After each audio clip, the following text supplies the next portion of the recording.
don't have to worry. Heavy equipment and automotive fuels, lubricants, and equipment guard options. And with Stern's commitment to customer service for the past 40 years, you know you have a partner to help support your operations for years to come. Contact Roger at Stern Company by calling 1-800-477-2744 or visit them online at stern.co. Stern Company, where problems meet solvers. Rain, snow, or shine, John Henry's is here to keep your home's plumbing systems working properly no matter what kind of weather Nebraska throws at us. From unclogging toilets and drains to installing new water heaters and water treatment systems, John Henry's is your plumbing expert in the Lincoln and Omaha communities. Visit us at calljh.com or call John Henry's. 435-5555. John Henry's Plumbing, Heating and Air, and Electrical. Liberty Law Group is committed to the defense of liberty for those accused and the pursuit of justice for those injured. Liberty Law Group's relentless trial attorneys specialize in criminal defense and personal injury law. We believe in treating every client with respect, compassion, and understanding. We know that navigating the legal system is stressful and overwhelming, but Liberty Law Group will carry that burden for you. When you're facing legal issues, make the right call. 877-42-LIBERTY. That's 877-42-LIBERTY. Ready to score big with your projects? Look no further than Edward Stone, the MVP of natural stone for over 2 decades. Edward Stone is cranking out over 30,000 square feet every week and offers a winning lineup of over 70 quality natural veneer stone selections. Their unbeatable variety and experienced team will ensure your project is a success, whether it's a home renovation or a commercial build. And hey, they're not just about stone. They've got an all-star lineup of fireplaces, cast stone, brick, and much more. Swing by one of their locations in Lincoln or Omaha today and experience the Edward Stone difference, your reliable choice for over 20 years. Coming at you live from the heart of Lincoln, America. This is the Don't Punt Hour with former Nebraska receiver. Throwing over the middle, completes the pass. He's got speed to the end zone. Touchdown! 45 yards. And return specialist. This time he beats the kicker and one more. Demorne Pierson-El. Not only does the sideline have confidence in Pierson-El, but Pierson-El has confidence in Pierson-El. On 93.7 The Ticket and theticketfm.com. All right, welcome into the Dump Punt Hour. Once again, Harrison Arns on the ones and twos. We got the host, Demorne Pierson-El, the former Husker wide receiver, special teams threat, streaming in as always on a Monday night. If you guys want to join in, 402-464-5685. That's the Start Heyman text line. We do got Royals on the brick and mortar. So again, if you want to watch the show, if you're listening on the app, you want to put a face to the voice, Facebook, YouTube, Twitter, X, Allo, channel 961. Good morning, Pierson-El. How's it going on Monday night? How's it going? Yeah, absolutely. We're right around the corner from football now. Ready for some football. Yeah, it's certainly in the air. Really the last grueling week for a lot of people. I mean, you had preseason Hard Knocks, but next week we're really starting it up here. But with that being said, I want to dive into Husker football. I don't want to do picks yet, but I do want to illustrate Vegas odds on just kind of how this schedule is laying out. Before we even get into it, I don't want to go pick by pick here, but what is a unsuccessful season for the Huskers win-wise? What is too few wins where it's a disappointment to the Husker fan base? 5. Okay, so you're good. Even 6 wins as long as we go bowling. Yeah. All right. I want to go ahead. You can argue 6, but at the end of the day, the last coaches didn't, do that. So you've done something that you've done better than, the people that came before you. So, like I said, it would be a big step. It would be a positive step in the right direction. So, 6, I can live with 6. Yeah, first step in that direction since 2016, if we do manage to get 6. But I'm going to say even 6 is disappointing just for what we're about to run through. So this is the season over-under win totals for Vegas odds, and this is going off just directly from Nebraska's schedule. So they got UTEP at 4.5, Colorado at 5.5, Northern Iowa, they don't even have anything out as of now. Illinois 5.5, which Northern Iowa, you're probably picking that one to win. Illinois 5.5, Purdue 4.5, Rutgers 5.5, Indiana 5.5. The only in first 8+ win team, Ohio State 10.5, And then they got UCLA at 5.5, USC 7.5, Wisconsin 6.5, and Iowa at 7.5. So you have a bunch of teams up until Ohio State that their over-unders aren't even picking them to possibly go bowling. Does that change your perspective at all on just the first 7 games in particular? You can make a strong argument for those last few. Some of those teams are certainly probably going to be boom or bust. No, it doesn't. It doesn't change what I think, because at the end of the day, you still have a freshman quarterback, regardless of whoever it is, at the quarterback position, and we don't know what the offensive line is going to look like. So again, I'm not worried about what the defense is and everything like that. Hopefully, the offense just doesn't put the defense in terrible positions as they did last year. So that's fine with all that. If everything is good, fine, and dandy, things take off how they're supposed to take off, then, at the end of the season, we'll be a lot more happy than what they're saying. But you never know what can happen. Injuries, people just frustrated and mad with a lot of things. So that's why I'm not a gambling man. Like, it's just. Yeah, I'm not preaching for anybody to go out there and spend their money. No. When it comes to that stuff, I stay away. Do what you want, be responsible. Well, Nebraska, you gotta do it legally too. Let's not be advertising that. Make sure you're doing it to the proper channels. But when I look at those odds, and this is why I say even 6 feels like a disappointment, because I'd say if you get 6 wins, that means we only really fixed one thing. Because we go back to last year, and as much as we talk about it, if the turnovers just aren't as egregious as they are, you get 6. You find a way to go bowling. If that's all we get is 1+ game, it means, we probably fixed something, but there's still a lot left to be desired on the field.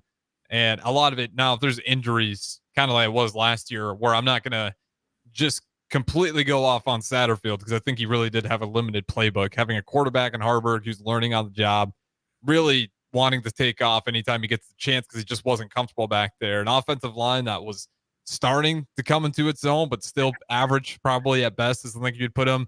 And then special teams, we still haven't had a ton of faith in Alvano. Hopefully when he comes back healthy, we have more faith there. But feels like if we only get 6, we fixed one thing. That would be that's I would say probably close to a fair assessment. So I'd say 7 wins. I can see 7, even because my biggest fear is if we go bowling even worse than that, say it's only 5 wins, then I wonder if you start to get towards that dangerous ground. Sipple refers to it every time we kind of go through these absolute droughts, is apathy, when the fans just aren't even frustrated anymore. The post-game shows, nobody's calling in. People just kind of sick of it. They just turn it off halfway through the season. They're not really dialed in for Husker football. I think that's kind of the fear of another unsuccessful year of college football for the Huskers. Bowling, you're probably fine. I think if you go 5 wins, there's a real chance that could happen. Agreed with the fallout and the backlash of people not being interested, especially the younger generation. Not so much of the older crowd. The older crowd they might be mad or whatever, but they still show up and whatnot. It's the kind of new age of things to where you're like, they'll definitely disappear. It depends on what that one thing that is fixed, though. The biggest thing that's got to be fixed then, and of course, turnovers. Yeah. If that is necessarily situated, as you said before, we don't necessarily know what the special team stuff is going to look like. Mm-hmm. Do you feel good about Alvano? Like, hopefully when he starts kind of coming back to 100% healthy. I don't want to Chris, because we saw it in the high school state game. I mean, he worked with a smaller goalpost at Memorial Stadium. He was dialed in, hit multiple field goals. I think it was 100% at the end of the day. One of them was a pretty deep bomb. And for whatever reason, we've talked about before, I think a lot of pressure is on him. Do you got faith that he probably can turn this thing around as he tries to work back and being healthy? It just depends on how confident he is in his mental state. As you see with kickers and whatnot and everything like that, and even with quarterbacks, they're a little bit different.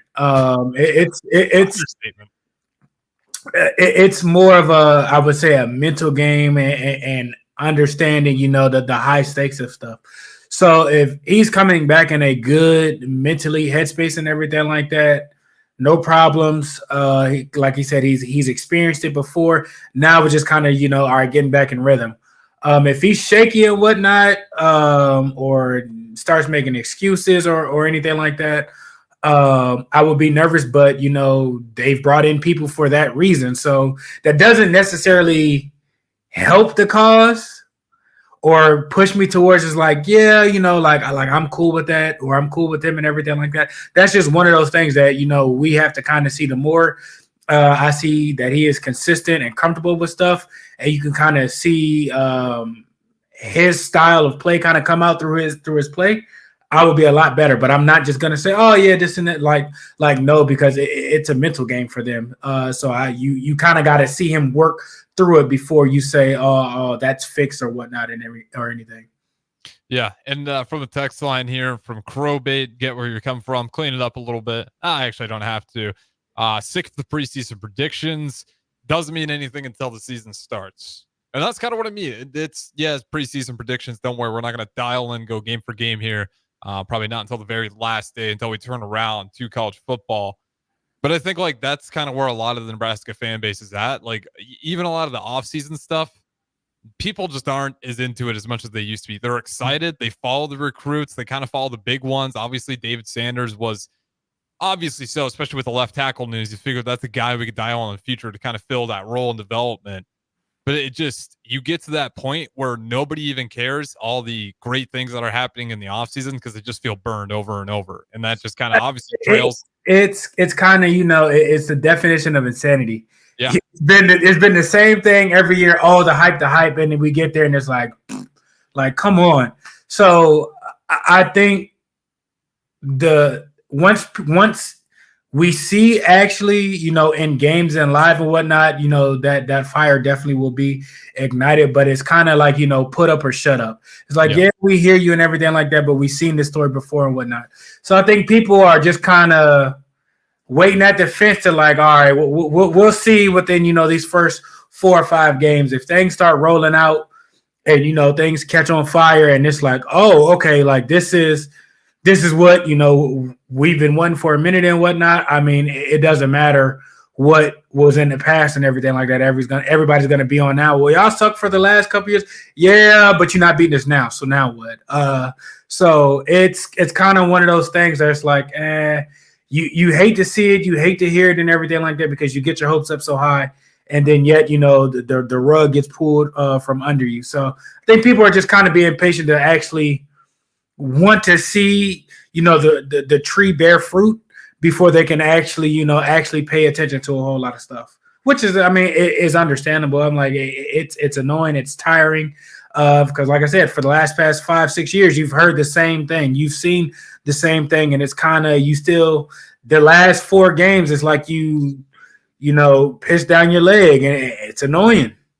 Yeah. It's unfortunately, it's when you get that first real snowstorm, that's about the same time Nebraska football's fallen apart in years past. You hope that it's different, come late season, that it feels like we're always sitting there. It's like we got 3-4 games left. We just got to win one to go bowling here.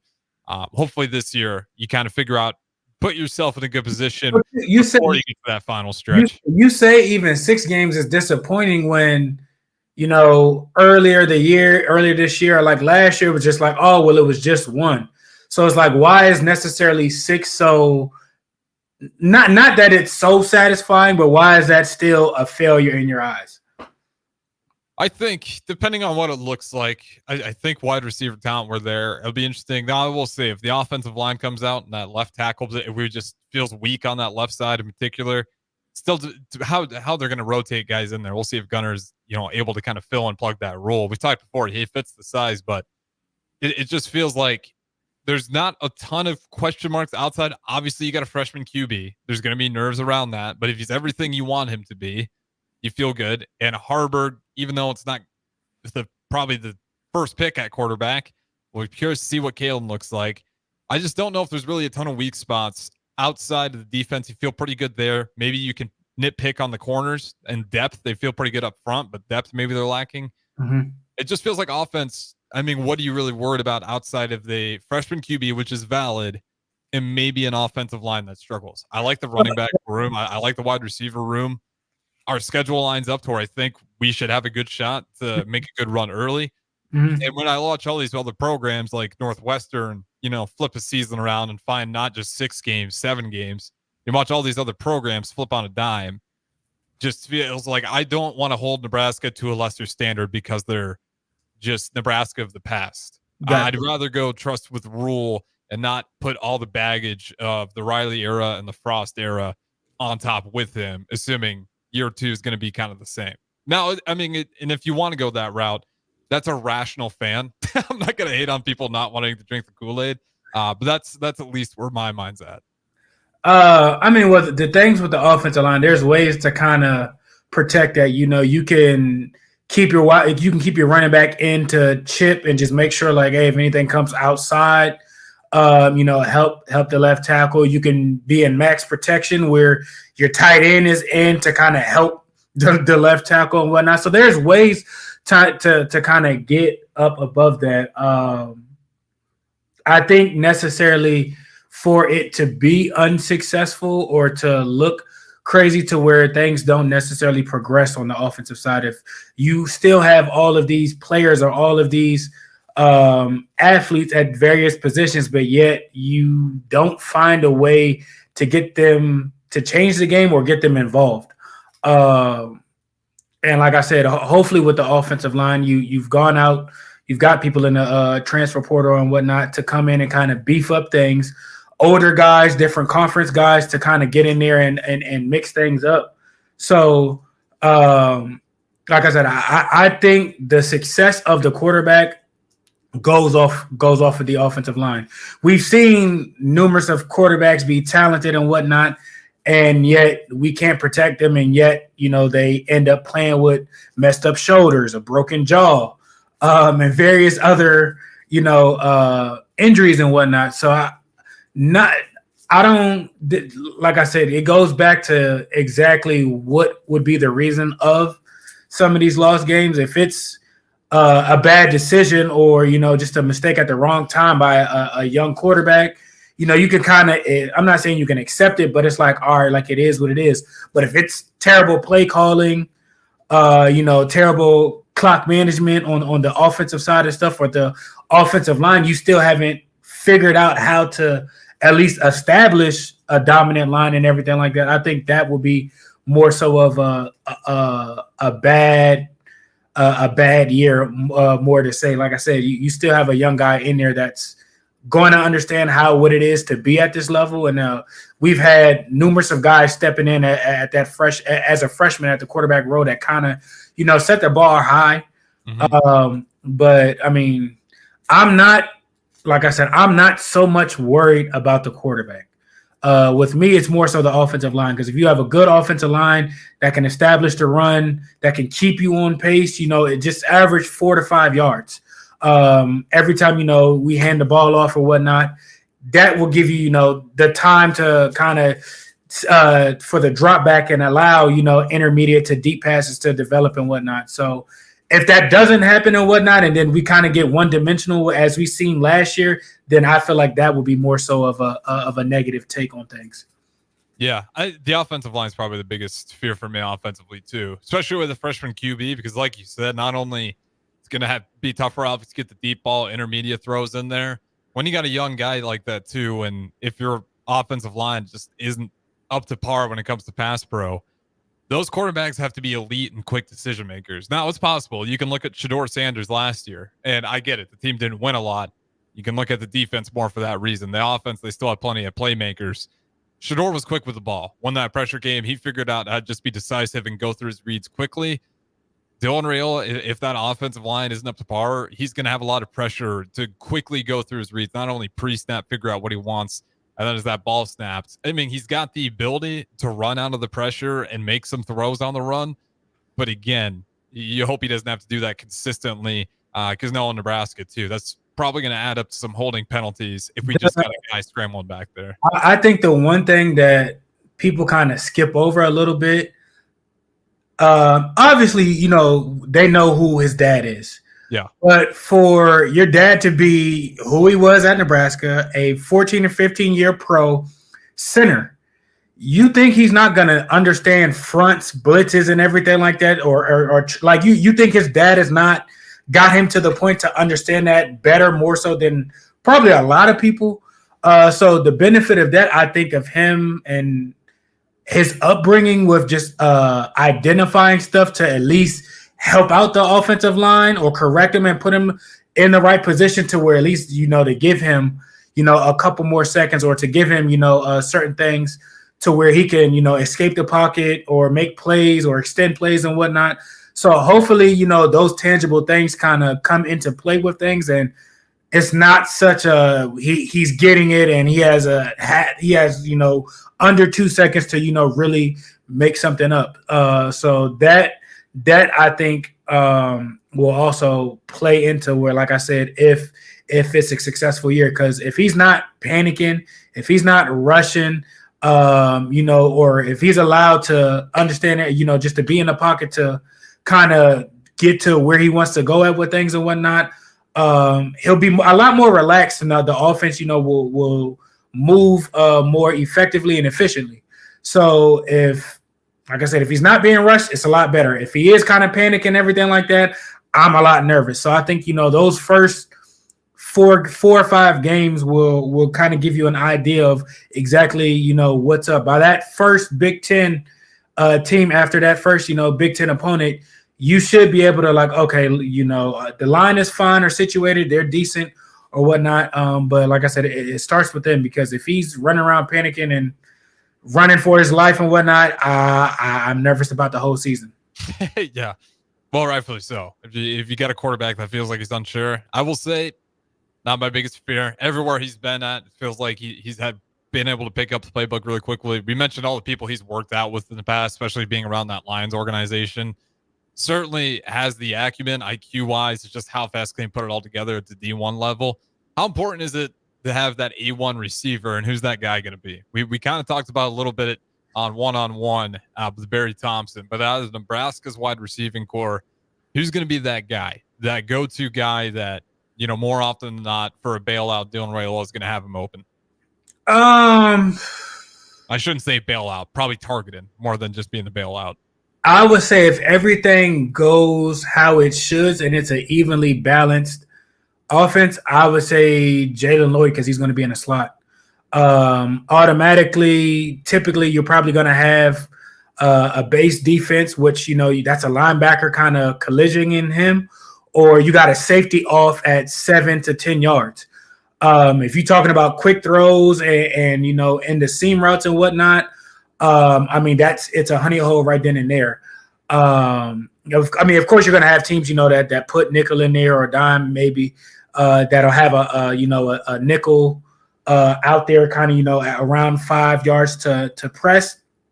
That might give him some type of situation, but I think it's Jalen, and it's not close. What he can do inside and outside, he's been given the defense trouble since last year. I know he came on late and whatnot, but it wasn't his fault. That was just the inconsistent quarterback play.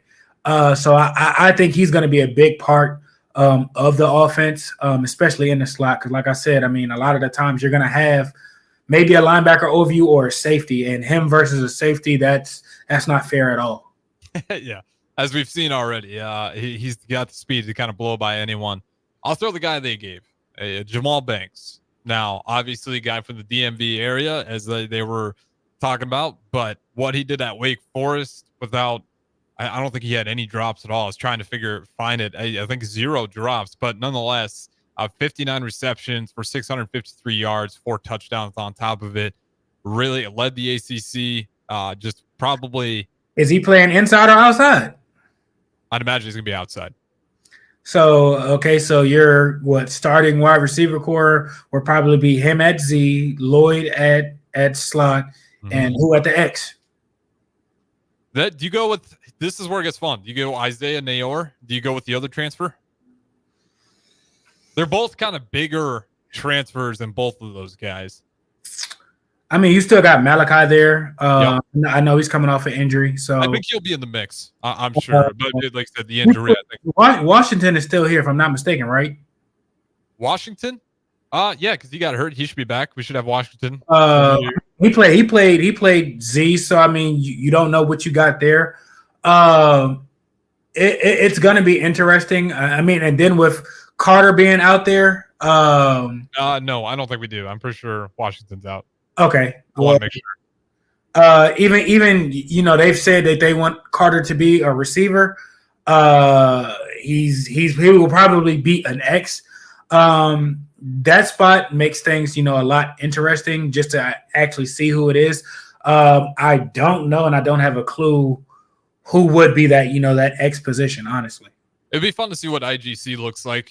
We kind of forget about Isaiah Garcia Castaneda, but he's on that roster. Who knows what he looks like kind of fully healthy. I think the last time we got a really good glimpse of him would have been the unfortunate Casey Thompson, Northwestern Ireland, where he had that great catch. And then I think it was Oklahoma when it was kind of wrapped up for him on the injury. We really haven't seen him since. So you still got him in the mix.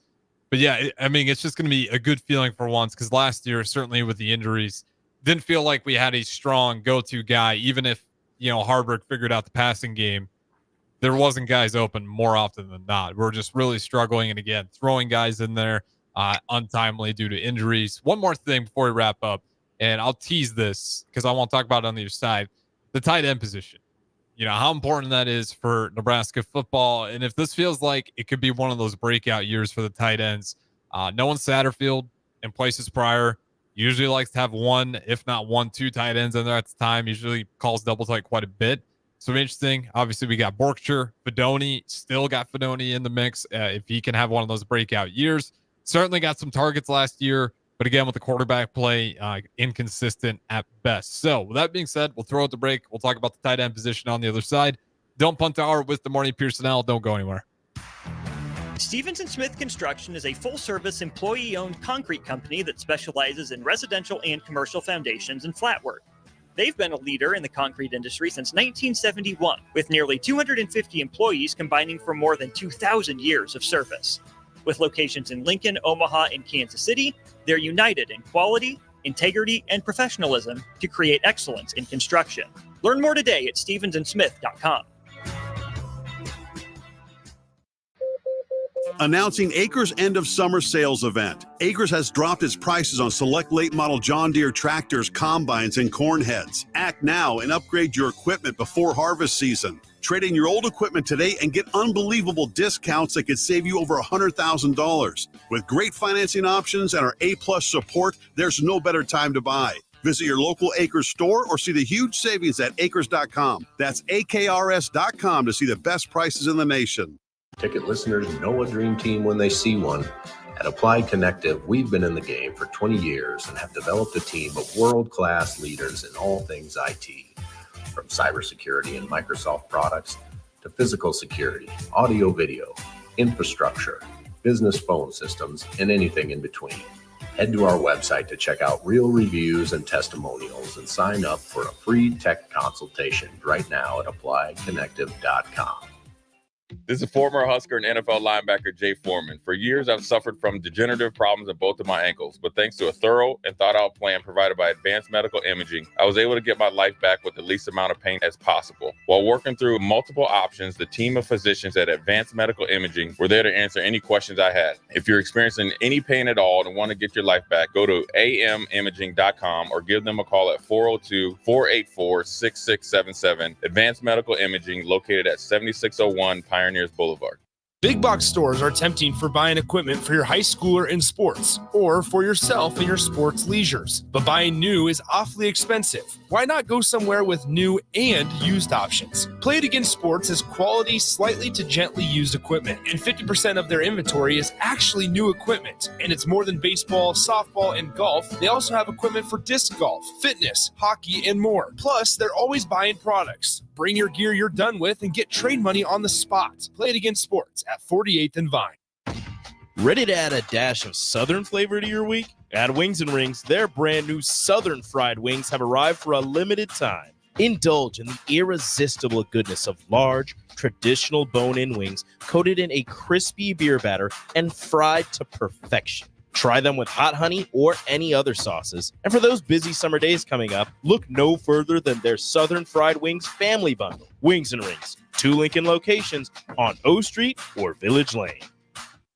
Hey Husker Nation, this is Todd Euler, 2-time national champion, here to talk to you about Window World Lincoln. At Window World, we specialize in replacement windows, doors, siding, and roofing. Whether you're looking to enhance the beauty of your home or increase its energy efficiency, we've got you covered. And here's the best part. We offer the best for less. Our team is dedicated to providing top quality products and exceptional service at affordable prices. We want to earn your business and make your home improvement dreams a reality. So why wait? Contact Window World Lincoln today at 464-7313 or visit our website at WindowWorldLincoln.com. Window World Lincoln, where quality meets affordability.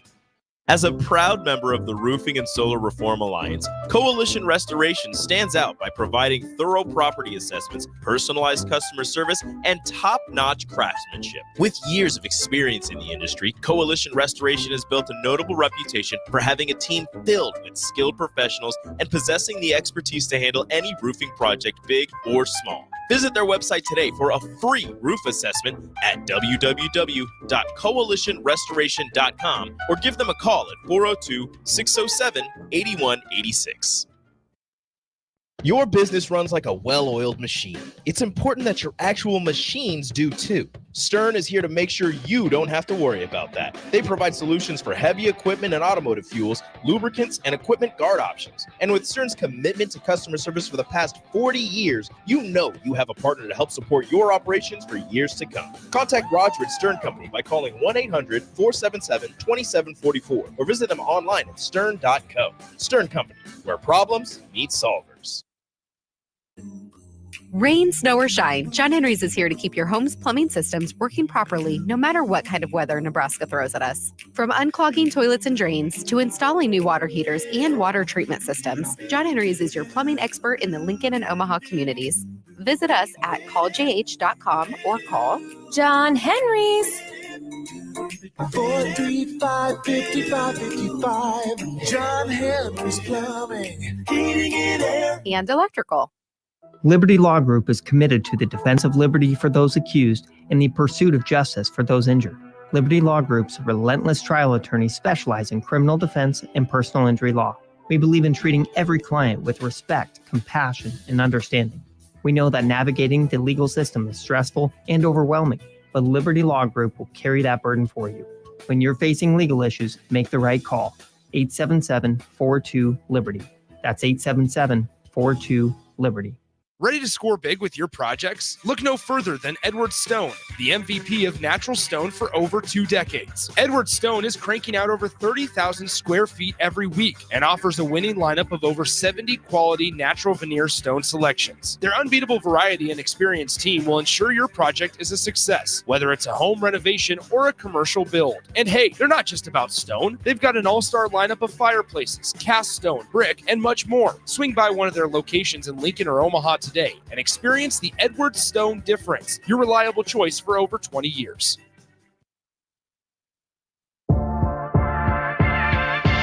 This is the Don't Punt Hour on 93.7 The Ticket and theticketfm.com. Here is your host, DeMornay Pierson-El. All right, welcome back in. Second segment of the Don't Punt Hour. We got the host, DeMornay Pierson-El, on a Monday night. If you guys want to join in like you have been, use Facebook, YouTube, Twitter, X, Allo, Channel 961. You can also use the Starter Haven text line, 402-464-5685. You can always join in that way.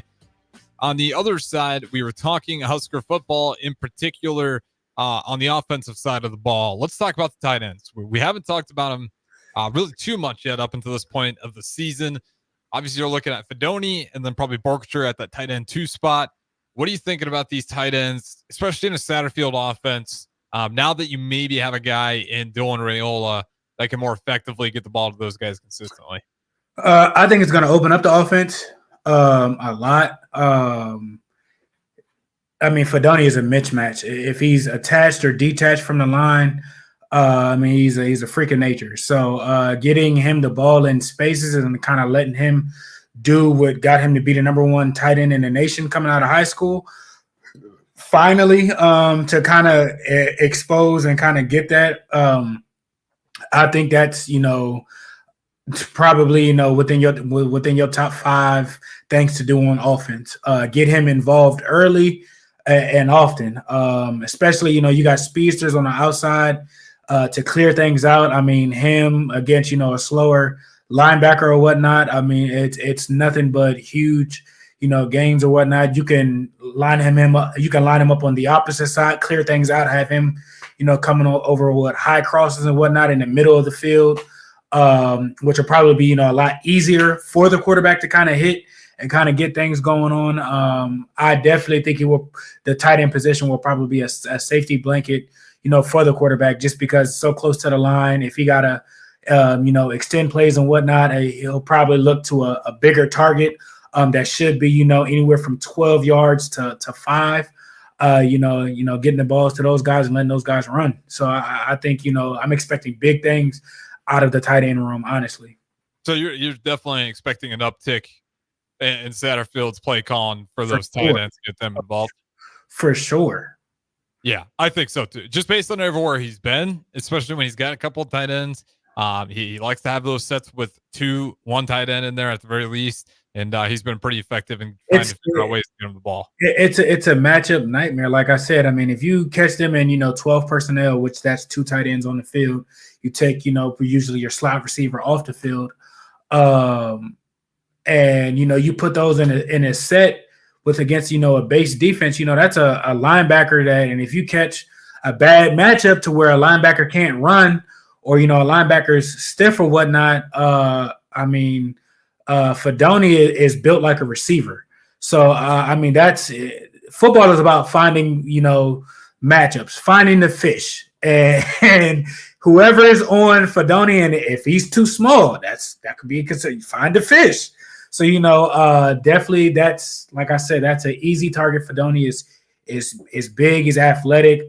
There'll be sets, like I said, he will be lined up against, a linebacker that might not be comfortable, guarding somebody or a smaller, safety or whatnot. You got to take advantage of those. And I think, like I said, that'll be an easier matchup for the quarterback to hit, honestly. Like I said, it's typically the closest matchup, the closest receiver to the quarterback, and he typically doesn't run too far down the field unless it's like seam routes or whatnot. So I think you get back to seeing what got Fedoni, being, like I said, a top tight end in the nation.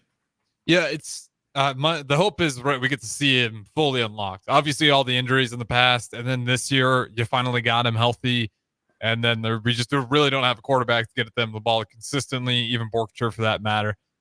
Blocking wise, I think those guys were great. But as we continue to build up this offensive side of the ball, let's get to the point to the red zone. Now, we talked about the tight ends, the wide receivers. Are we at the point now where we can hope to have these red zone woes fixed? Obviously, last year, you can count the number of times we were in the red zone. It was either A, turnover, or B, get behind the sticks to the point where the field goal is even problematic, where we miss some field goals. Is this a year where we can finally not be elite? I don't think I'm going to say that, but just be above average in the red zone. Be good. Yeah. It goes back to the offensive line. In those times and situations, like, people know we weren't passing in that situation. So they stack in the box. They send in, an extra person more than we can block or more than we can handle. And it muddied up the picture for, a QB read or pulls or whatnot. They got a guy crashing down and got a guy coming off the edge to stop the quarterback. Having Raiola there or Danny there, both of them can move outside of the pocket. Both of them are shifty enough. Both of them are accurate, and you should be able to keep a defense to true what they are. They're gonna have you got tall guys on the outside, so if you want to get under center and give them a jump ball, I don't know why we didn't flex out Fedoni, just throw the ball up to him multiple times. You can go. So I think now. You have a quarterback who's accurate with the ball and who's probably better at decision making, who's used to being in that role. I think that gives you a lot of versatility to kind of keep the defense true to what they are. Like I said, you're either going to be in base.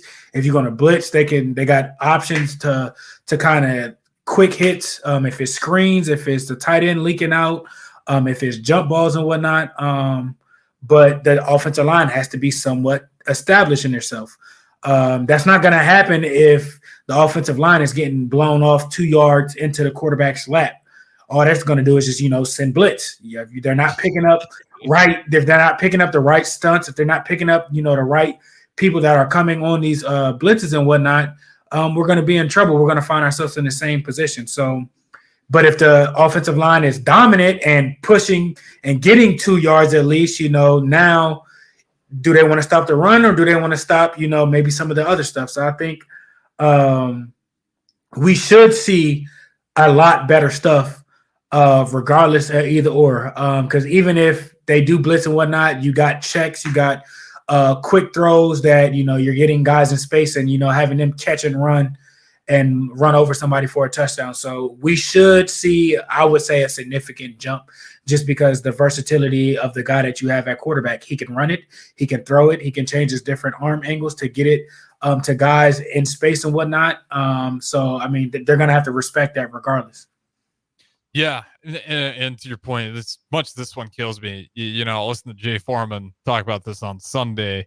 It really shows like the teams in that red zone that typically dominate, even if it feels like their offense may be lackluster, aka in his case in Iowa. Like, whatever you think about Iowa, if their defense gets a turnover, they'll take a shot. If they don't take a shot, they're going to figure out a way to at least get their special teams out there and get 3 points regardless of where they're at. As soon as they get near that red zone, and obviously they had just a great history of kickers in the past, they're at least going to walk out with 3 points. What Nebraska can't do, and what, I shouldn't say only, one of the fears you maybe could have with Dylan Raiola being younger is just don't force it in that situation. I mean, how many times last year did it feel like we're trying really hard to get 6, which, yeah, you want touchdowns over field goals, but then you force it, and then we just end up turning around with absolutely nothing to show for it. So, again, obviously you got a run game that's a lot better. You feel more confident, and you got a mobile QB. But, that's what Jeff Sims was at best, was a mobile QB, and even he would still have times where he's trying to force it through that window.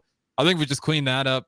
Don't even force it at times. Have faith that Alvano can kind of get it figured out. You have to identify in those situations. The offense have to identify what can you hang your hat on, regardless of whatever it is. If it's the right side, if it's the left side, if it's outside zone, if it's a gap scheme, if it's the A gap, what can you hang your hat on? If we double team you two up to here and you got you can have your tight end insert to a linebacker, in those situations, what can we hang our hat on? This is our bread and butter. This is our identity. We are not going to lose in this situation, regardless of what it is. If it's 4th and 1, 4th and inches, 4th and 2, you have to be able to establish your identity. And I think last year the offensive line necessarily didn't. So in that situation, when they get in those red zone situations or short yardage situations, I think they have to have the confidence. They have to have the ability.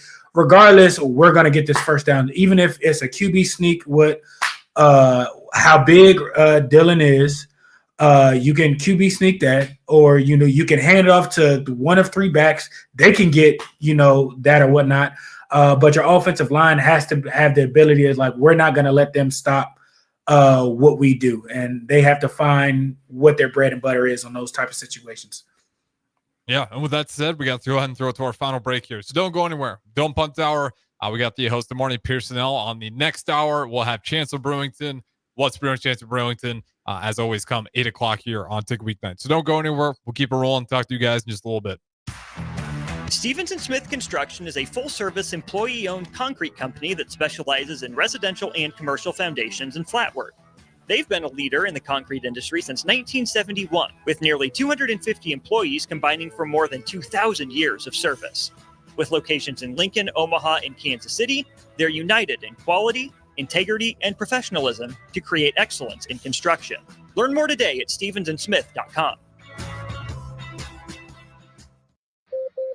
Announcing Acres' end of summer sales event. Acres has dropped its prices on select late model John Deere tractors, combines, and corn heads. Act now and upgrade your equipment before harvest season. Trade in your old equipment today and get unbelievable discounts that could save you over $100,000. With great financing options and our A-plus support, there's no better time to buy. Visit your local Acres store or see the huge savings at acres.com. That's AKRS.com to see the best prices in the nation. Ticket listeners know a dream team when they see one. At Applied Connective, we've been in the game for 20 years and have developed a team of world-class leaders in all things IT. From cybersecurity and Microsoft products to physical security, audio video, infrastructure, business phone systems, and anything in between. Head to our website to check out real reviews and testimonials and sign up for a free tech consultation right now at appliedconnective.com. This is former Husker and NFL linebacker Jay Foreman. For years, I've suffered from degenerative problems in both of my ankles, but thanks to a thorough and thought-out plan provided by Advanced Medical Imaging, I was able to get my life back with the least amount of pain as possible. While working through multiple options, the team of physicians at Advanced Medical Imaging were there to answer any questions I had. If you're experiencing any pain at all and want to get your life back, go to amimaging.com or give them a call at 402-484-6677. Advanced Medical Imaging, located at 7601 Pioneers Boulevard. Big box stores are tempting for buying equipment for your high schooler in sports or for yourself in your sports leisures. But buying new is awfully expensive. Why not go somewhere with new and used options? Play It Again Sports has quality, slightly to gently used equipment, and 50% of their inventory is actually new equipment. And it's more than baseball, softball, and golf. They also have equipment for disc golf, fitness, hockey, and more. Plus, they're always buying products. Bring your gear you're done with and get trade money on the spot. Play It Again Sports at 48th and Vine. Ready to add a dash of Southern flavor to your week? At Wings and Rings, their brand new Southern fried wings have arrived for a limited time. Indulge in the irresistible goodness of large, traditional bone-in wings coated in a crispy beer batter and fried to perfection. Try them with hot honey or any other sauces. And for those busy summer days coming up, look no further than their Southern Fried Wings Family Bundle. Wings and Rings, 2 Lincoln locations on O Street or Village Lane.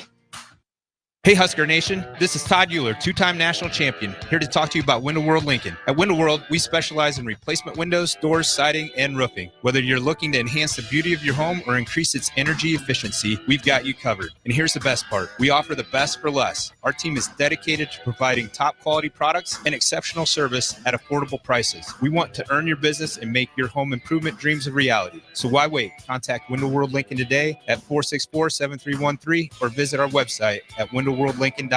Window World Lincoln, where quality meets affordability. As a proud member of the Roofing and Solar Reform Alliance, Coalition Restoration stands out by providing thorough property assessments, personalized customer service, and top-notch craftsmanship. With years of experience in the industry, Coalition Restoration has built a notable reputation for having a team filled with skilled professionals and possessing the expertise to handle any roofing project, big or small. Visit their website today for a free roof assessment at www.coalitionrestoration.com or give them a call at 402-607-8186. Your business runs like a well-oiled machine. It's important that your actual machines do too. Stern is here to make sure you don't have to worry about that. They provide solutions for heavy equipment and automotive fuels, lubricants, and equipment guard options. And with Stern's commitment to customer service for the past 40 years, you know you have a partner to help support your operations for years to come. Contact Roger at Stern Company by calling 1-800-477-2744 or visit them online at stern.co. Stern Company, where problems meet solvers.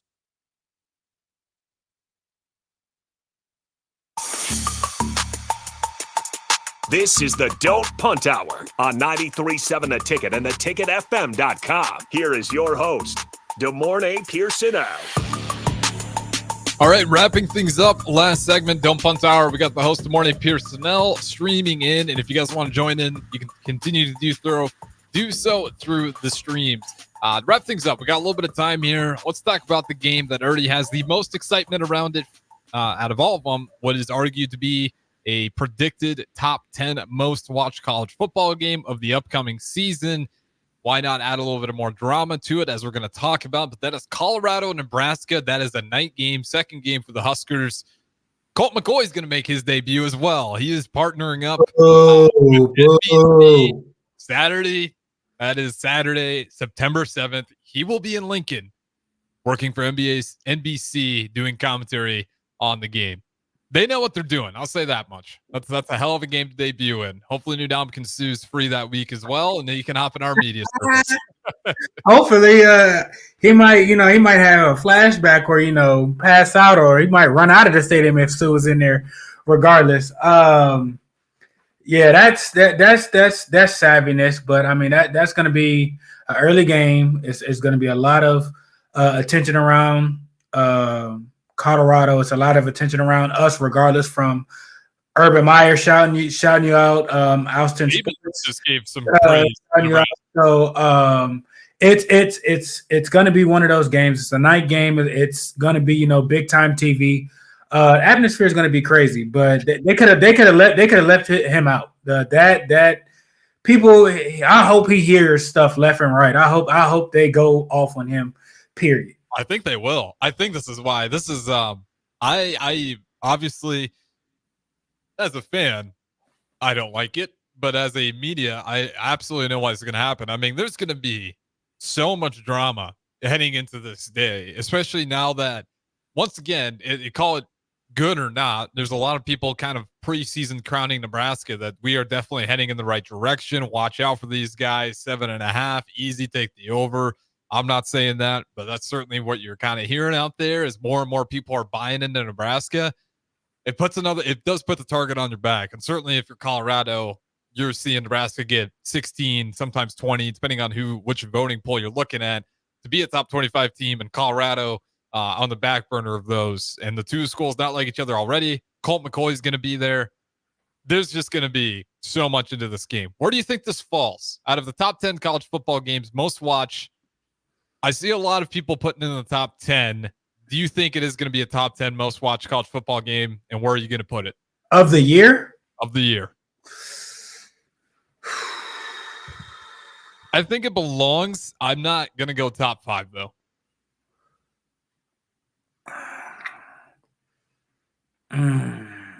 It's definitely a clash. I almost kind of wanted it probably at 4 or 5 of the season. That way you kind of got some stuff to kind of build off on, not just early on in the season. If both teams take off and both teams, 7, 8+ wins, it'll definitely be up there because it's one of those games you kind of remember. It definitely has a potential. It kind of has that feeling when I want to say Oregon and Colorado kind of was coming out, and the beefing a little bit. There's a little bit of tension, with Deion probably kind of. I mean, last year we got accused, right or wrong, for standing on the buff intentionally. At least that was kind of coming out of the camp. Right? He's gonna find some type of motivation. Deion wanted to come to Nebraska before. They gave it to Rule and whatnot. So there's always that little drama with things and whatnot. It's gonna have stories left and right on the field, off the field. It's a rivalry game. So I'm expecting it to be exciting. We'll see if it lives up to at least when Miami came to Lincoln my freshman year. Hopefully it surpasses that or it lives up to the hype of that. But I definitely think, it has the potential to be that. I think that night can re-spark Lincoln football in a way that, now, when I say re-spark, you got to win next week, too, to keep it alive. You can put out that spark just as quick, but you can't start a spark. You say you dominate UTEP, which I think that should be. I hate the standard of it's like, well, we lost to Troy and Georgia Southern. You shouldn't have. You should have never came close to that. If you're going to be a now Power 4, you got to dominate those schools. Especially, it's not Buffalo like it was when Adrian Martinez and Carew faced them. It's UTEP. I don't want to do too much disrespect, but that's a team that you should be able to take care of. And then if you can walk into Colorado, so you have a good win off UTEP, then you roll through Colorado, then you have a real spark. And then we kind of talked about the rest of the season. You got to take it week by week. Some real opportunities. Yeah, I would put it, as we're wrapping things up, out of the top 5. I think it goes top 10, though. I'd probably put it like 8, 9, maybe even 10, depending on how Nebraska and Colorado look in that week 1. Mm-hmm. But obviously, you're going to be kind of beat out by the Michigan versus Ohio State game. You might even get Miami, Florida. Florida.